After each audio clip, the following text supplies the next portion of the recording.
If I Should Die by Donevy Westphal, available through Amazon, Barnes & Noble, and other retailers. At least it's a lovely hotel. Her words were muddled. It had been a long day, and she had drunk too much wine. Julius opened the cab door and helped Delia out. Standing on the sidewalk, she clung to his arm. Somewhere she had decided that she could trust him like a friend. Sadly, Julius thought. God knows she needs one. Without speaking, he stopped and picked up the key at the desk, and they took the elevator to the third floor. He held the door for her.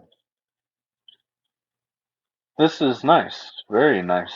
She stood inside the door a minute before she kicked her heels off, walked across the plush carpet, and sat down into the overstuffed davenport. Fluffing up the pillows, she made herself comfortable on the couch. Julius, Julius pushed a button for the electric fire in the fireplace as Delia fished in her purse, pulled out her gold cigarette case. She snapped it open, selected a cigarette, clicked the catch shut. She lit the cigarette and inhaled deeply as she eyed the rich surroundings. Very nice. Would you like something to drink? Julius asked. No, I think I'm drank out. She took another puff of her cigarette. She puzzled over this Mitch McLaughlin.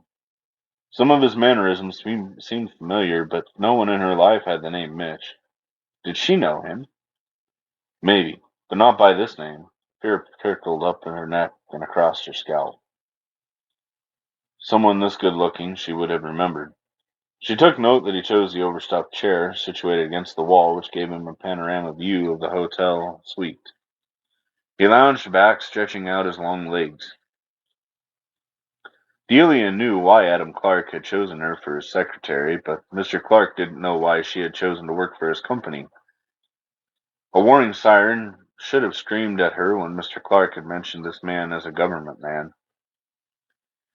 Lily, I want some answers, and I have something valuable for you in return. Tell me about this picture. Julius could see the question split across her pale and drained face. What did he want? What was his angle? She weighed her options. I don't know what you want. Let's start with who are the people in this picture. You know the answers, Mitch, or whoever you really are. I'm the girl, Lily Fleur. Look how scrawny I was. In those days I could pass for 15, sometimes younger. The young man is James MacDonald. We were at his folks' place. One of his kids' brothers took the picture. Her face lit up and softened as she spoke. When I first met James, a peaceful aura washed over her. I thought he looked like what God must look like. His red gold hair like a crown and those beautiful blue eyes. My heart did handsprings. I loved him and his family. They were so warm and friendly. I saw what they had, and I wanted it. They weren't at all like my fragmented, unhappy family. James didn't need a signature at 21, but my mom signed for me. In 2 months, I would have been 18 anyway. She closed her eyes, and the cigarette smoke rose in lazy wisps. Julius cleared his throat. And then? Well, she paused and took a slow drag on her cigarette, and then blew the smoke into the air. My God had feet of clay, and Mom would ferret out any problem. She helped me to see the feet of clay and the rest of his family, too. How very kind of her. Julius's face appeared the same, except for a glint in his eyes. Delia dropped into a world of her own. I found I could disrupt the whole family. The older kids didn't fall for my game. The others, they never saw how I did it, she smirked. I hated 'em all. The Goody Two-Shoes family, a church-going bunch of goody-goodies. Then Bill Amory, the donut delivery man from good old bakery, came along. I played him too. He kept flirting with me. I let him plot and scheme, but one afternoon, late afternoon, while I worked at my after-hours cleaning job, Bill stormed into the house. James had fallen asleep watching television. During the fight, James fell, hit his head on the coffee table, and died. The neighbors heard the ruckus and called the police. It was over before I got home. Julius watched her face turn hard and spiteful. All the paint in the world wouldn't make it beautiful. His heart ached for this lost soul, for the sorrow she had caused innocent people, for so much loss. She started to laugh, but her hollow laughter turned to weeping, then to uncontrolled sobbing. Julius pulled several tissues out of the complimentary box and handed them to her. She blew her nose and wiped her eyes. James is the only person I ever loved. I killed him. I killed the baby. I have wished so many times I had died. More tears gushed down her cheeks. She sobbed and rocked back and forth. James, oh James. She cried out the years of sorrow and pain. At last the tears stopped and she quieted, with only an occasional moan and sniffle. Julius's face softened.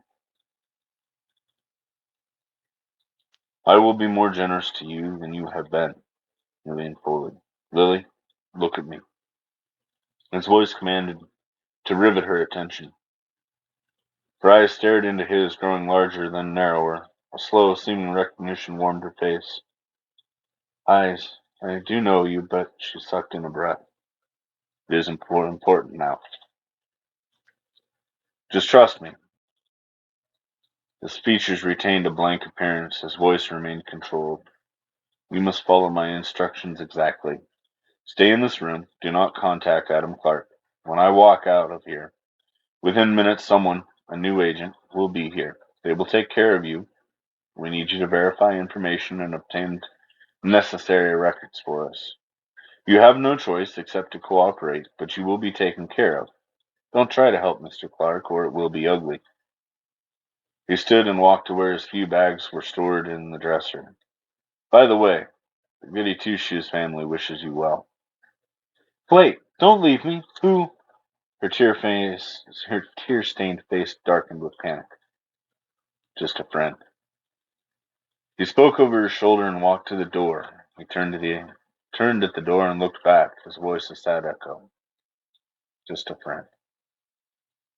The door closed behind him. From the hotel, he walked into the early gray pre-dawn.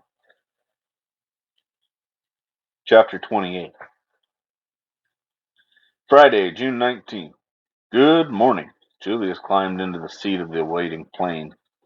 Good morning, sir. Just finishing pre-trip. We'll be off as soon as you get settled, the pilot said. Good. I'm ready to be somewhere else, Julius said.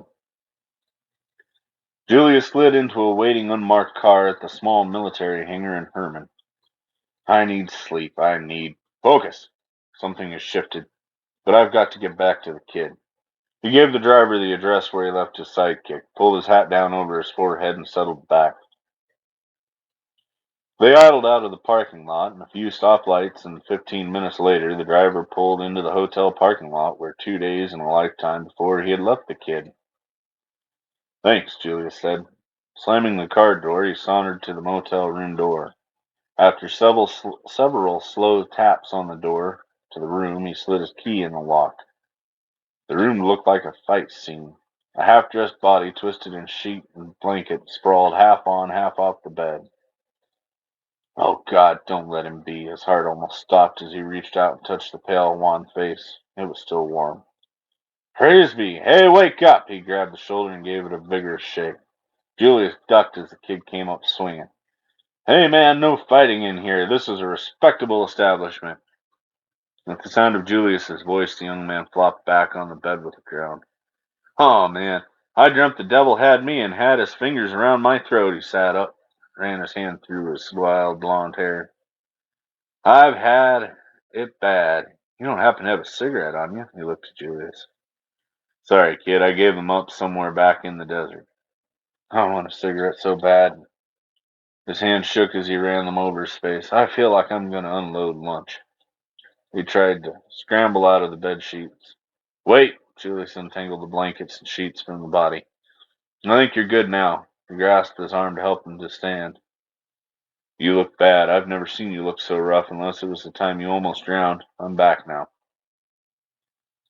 They made it to the bathroom in time for his companion to retch into the stool. Julius handed him a warm, wet washcloth. Did you get the list completed for me? I did the best I could. The kid ran the cloth over his face. Get your shower, Seth. I've got a bit of business to do. Julius shut the bathroom door, picked up his new case, and set it up.